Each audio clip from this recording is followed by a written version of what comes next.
Sir, you may be right. There may be an element of maliciousness that you call water terrorism. You may be right. And a hydrologist will be able to give a more scientific answer. As an ordinary Pakistani, I can say three things in this regard. First, assume they had a heavy monsoon and there's no bad intention, and any excess water will flow downstream because of gravity. Now, if that is the case, as scenario one, and hopefully more desirable scenario, and also not a very friendly scenario, in that case, in future years, if similar kind of heavy monsoons happen, then we should expect this as a new normal, and Pakistan will need to prepare for it. That's one.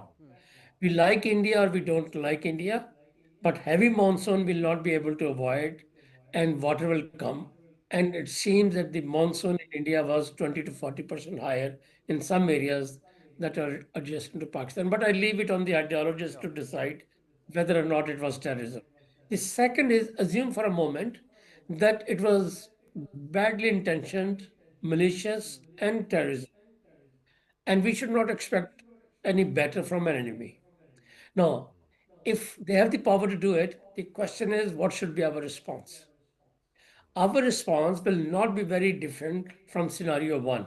That is to be better prepared, place our human populations um, in safe zones where they are not living in low-lying water areas or river beds, to be more precise.